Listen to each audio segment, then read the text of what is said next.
everybody, it's Mike from GunsInThe701.com, and we are back again with another Badass of the Week.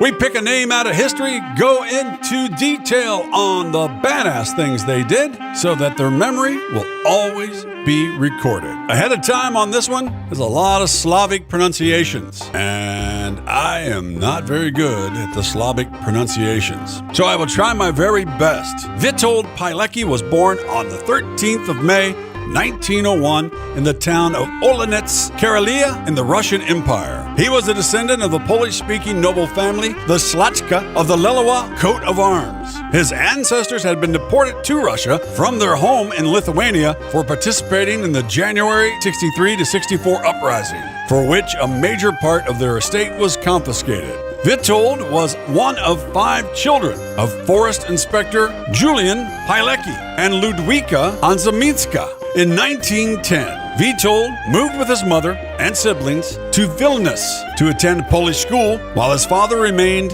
in Oleniec. Now, following the outbreak of World War I in 1916, Pilecki was sent by his mother to a school in the Russian city of Oryol, located safer in the east than Vilnius. There he attended what was called a gymnasium, or a secondary school, and founded a local chapter of the ZHP. Now, that's a model of the British and American Boy Scouts. In 1918, following the outbreak of the Russian Revolution and the defeat of Central Powers in World War I, Pilecki returned to Vilnius, then outside the control of the Polish government, and joined the ZHP section of the Self-Defense of Lithuania and Belarus, a paramilitary formation under Major General Władysław Wyjęto. The military disarmed the passing German troops and took up positions to defend the city from looming attacks by the Soviet Red Army. After Vilnius fell to the Bolshevik forces on January 5th of 1919, Pilecki and his unit resorted to partisan warfare behind Soviet lines. He and his comrades then retreated to Białystok, where Pilecki enlisted as a private in Poland's newly established army. Now, he fought the Polish-Soviet War in 1919 to 1920, serving under Captain Jerzy Dobrynski. And being involved in the Vilna offensive, he fought in the Kiev offensive in 1920 as part of the cavalry unit defending the then Polish city of Grodno. On the 5th of August 1920, Pilecki joined the Polish 211th Ulan Regiment and fought in a crucial battle of Warsaw, and then in the Rudalinki Forest. Pilecki later was involved in the Polish-Lithuanian War as a member of the October 1920 Zygolinski Mutiny, where Polish troops occupied Vilnius in a false flag operation. By the conclusion of the Polish-Soviet War in March of 1921, Pilecki was promoted to the rank of corporal, becoming a non-commissioned officer. In 1931, he married Maria Ostrowska. They had 2 children, born in Vilnius, over the next 2 years. Andrzejczyk and Zofia. Pilecki actively supported the local farming community. He was also an amateur poet and painter. He organized the Krakus Military Horseman Training Program in 1932 and was appointed to command the 1st Lida Military Training Squadron, which in 1937 was placed under the Polish 19th Infantry Division, and in 1938, Pilecki received the Silver Cross of Merit for his activities. Then we hit World War II. With Polish-German tensions growing in mid-1939, Pilecki was mobilized as a cavalry platoon commander on the 26th of August 1939. He was assigned to the 19th Infantry Division under Major General Józef Krasnynski, part of the Army's Prusy, and his unit took part in heavy fighting against the advancing Germans during the invasion of Poland. The 19th Division was almost completely destroyed following a clash with the German forces of the nights of 5 and 6 of September at the Battle of Piotrków-Trybunalski. Its remains were incorporated into the 41st Infantry Division, which was withdrawn to the southeast toward the Val or Lviv, Ukraine. In the 41st Division, Pilecki served as divisional second-in-command of its cavalry detachment under Major Jan Wodarkowicz. He and his men destroyed 7 German tanks, shot down 1 aircraft, and destroyed 2 more on the ground. Now, on the 17th of September, the Soviet Union invaded eastern Poland. which worsened the already desperate situation of the Polish forces. On the 22nd of September, the 41st Division suffered a major defeat and capitulated. Włodarkowicz and Pilecki were among many soldiers who did not follow the orders of Commander-in-Chief General Edward Śmigłowicz to retreat through Romania to France, instead opting to stay underground in Poland. On the 9th of November 1939 in Warsaw, Major Włodarkowicz, 2nd Lieutenant Pilecki, 2nd Lieutenant Jerzy Marinj, Jerzy Skolansky, and brothers Jan and Stanislaw Dangle, they founded the secret Polish army known as Tanja Armina Polanska, or TAP, one of the first underground organizations in Poland. Włodarkowicz became its leader, while Polanski became TAP's organizational head as it expanded to cover Warsaw, Siedlce, Radom, and Lublin, along with other major cities in central Poland. As cover, Pilecki worked as a manager of a cosmetic storehouse. From the 25th of November 1939 until May of 1940, he was TAP's inspector and chief of staff. TAP was based on a Christian ideological value, while Pilecki wanted to avert a religious mission so as not to alienate potential allies. Włodarkowicz blamed Poland's defeat on its failure to create a Catholic nation and wanted to remake the country by appealing to right-wing groups. In the spring of 1940, Pilecki saw that Włodarkowicz's views had become more anti-Semitic and that he had put ultra-nationalist dogma into their newsletters. Włodarkowicz had also entered into talks about a merger with a far-right underground group, including a group that had offered Nazi Germany a Polish puppet government.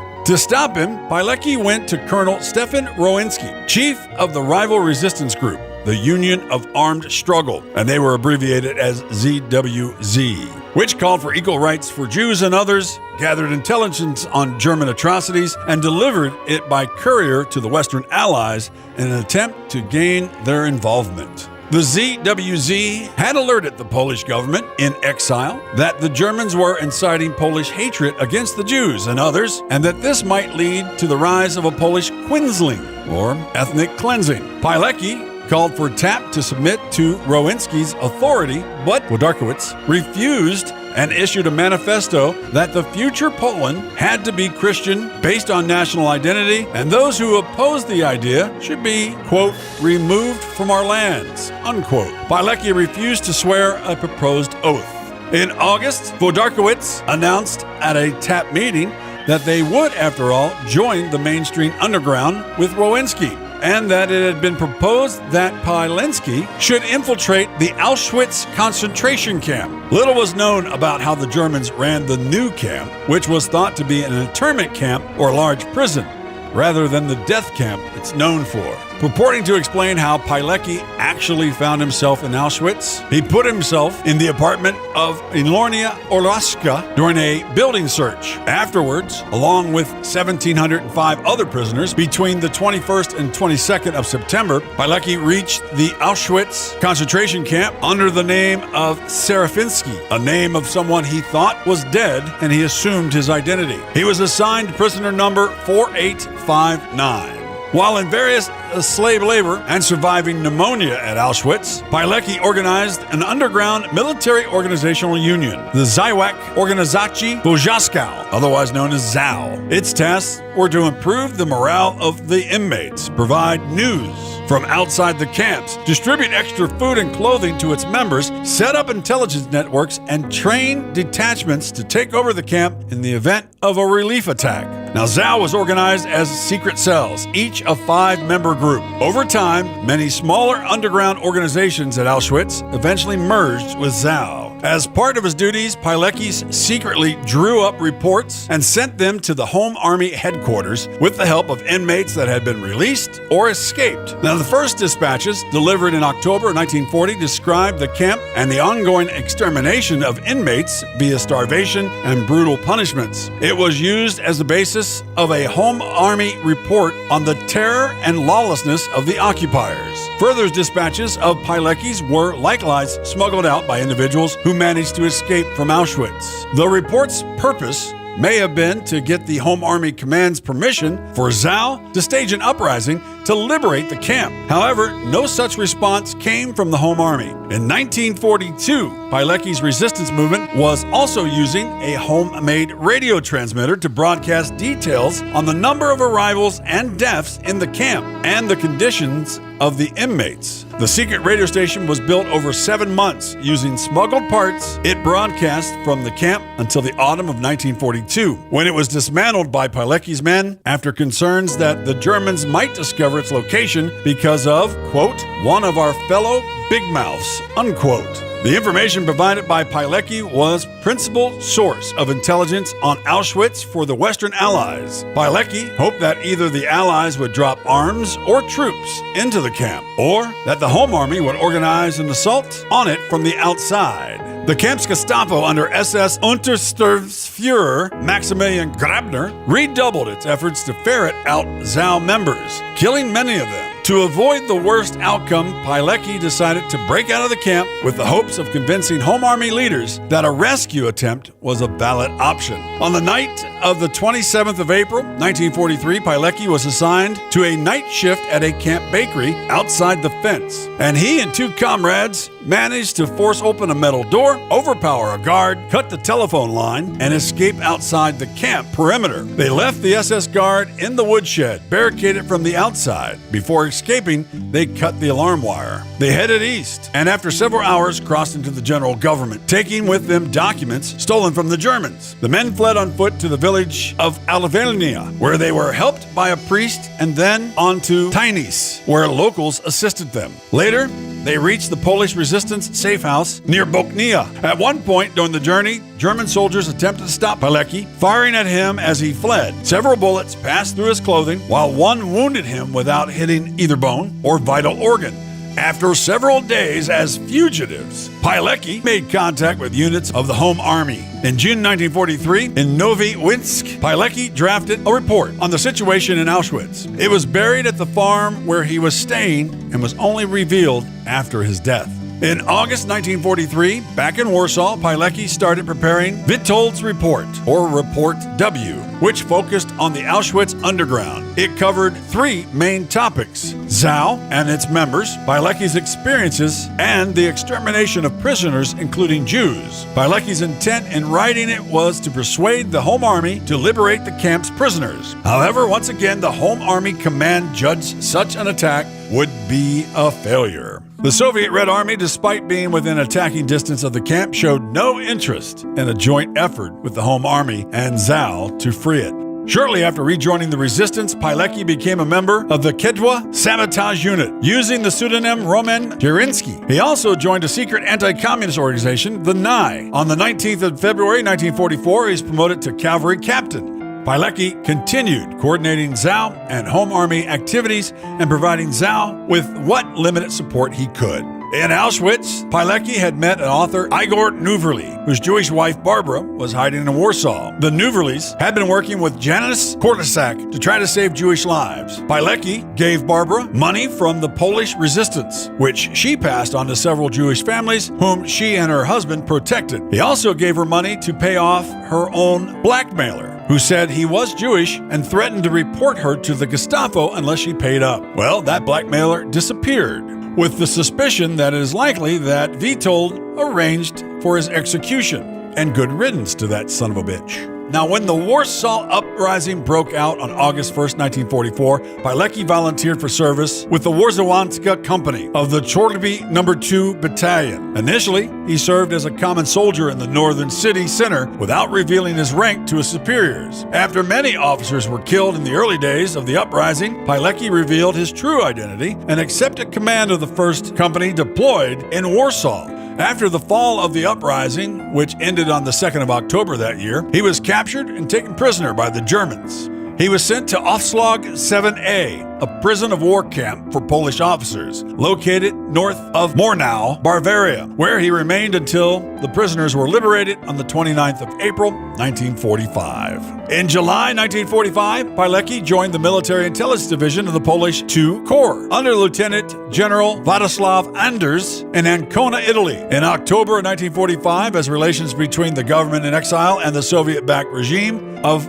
Borislav Beirut kept deteriorating, Pilecki was ordered by Anders and his intelligence chief, Lieutenant Colonel Stanislav Kijak, to return to Poland and report on the prevailing military and political situations under Soviet occupation. By December 1945, he had arrived in Warsaw and begun organizing an intelligence-gathering network. As the NI organization had been disbanded, Pilecki recruited former ZOW and TAP members and continued sending information to the government in exile. However, in July 1946, he was informed that his identity had been uncovered by the Ministry of Public Security. Anders ordered him to leave Poland, but Pilecki was reluctant to comply because he had a wife and children in the country, and his wife was unwilling to immigrate with the children, as well due to a lack of suitable replacements. He was arrested on the 8th of May, 1947 by the Communist Authority. Pilecki was tortured, but in order to protect other operatives, he did not reveal any sensitive information. His case was supervised by Colonel Roman Romanowski. The show trial took place on the 3rd of March, 1948. Pilecki was charged with illegal border crossing, use of forged documents, not enlisting with the military, carrying illegal arms, espionage for Anders, also espionage for foreign imperialism, the government in exile, and planning to assassinate several officers of the Ministry of Public Security of Poland. Pilecki denied the assassination charges as well as the espionage, although he admitted to passing information to the No. 2 Corps, of which he was considered himself an officer, and thus claimed he was not breaking any laws. He was sentenced to death on May 15th with 3 of his comrades. Pleas for pardons from a number of Auschwitz survivors were ignored.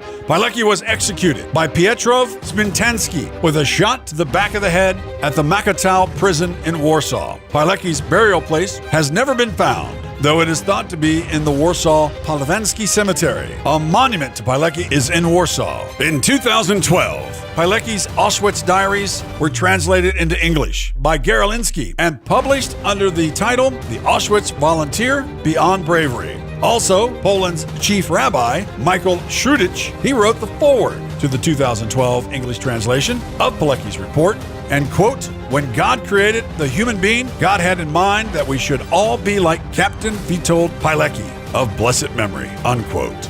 Also, historian Norman Davies wrote in the introduction of the same translation, quote, "If there was an Allied hero who deserved to be remembered and celebrated, this was a person of few peers," unquote. Here's a man that went well above and beyond for his country. Witold Pilecki. Don't let his name escape history. Witold Pilecki was a true 100%. God damn, that man was a badass. Some of the sources for this badass of the week from Wikipedia, also the Polish Institute of National Remembrance, Witold Pilecki confronting the legend of the volunteer to Auschwitz and the Auschwitz volunteer beyond bravery, among others. Well, that concludes this badass of the week here on GunsInThe701.com. Hey, here's the deal. If you've got a badass in history that you want us to talk about, do a little research on, we'd love to do that. But you got to let us know. And you can do that by emailing us at guns@GunsInThe701.com. That's GUNS@GunsInThe701.com. Drop us a line, let us know, and we'll get back to you. And of course, hopefully get that story out here on the Badass of the Week. Also, you see the QR code up there? Bing! Yep, it's right up there in the corner. You can go to that and donate a little money. If you got a little or a lot, whatever you feel you can spare. We always got to keep up our studios. We've got programs we've got to keep up to date. And Lord knows, it's just not cheap nowadays to do anything in this world. So, hey, we could use any help that you could give us. Also, don't forget you can go to GunsInThe701.com. Check out, of course, our store where we've got all our cool swag and other kinds of cool shirts and more. Check it all out right there. You can also check out our back catalog of shows from our Wednesday night for GunsInThe701.com, our 701 Nation with Jamie, and of course we've got that show as well, and we've got our back catalog for Badass of the Week. And of course we try to put this out for you every single week, time permitting, so we appreciate all the help you can give us, and we really thank you for taking the time to listen. And with that in mind, well, I got to tell you, until next week, from the GunsInThe701.com and all the gang, as my buddy Clay always says, keep your powder dry and stay safe.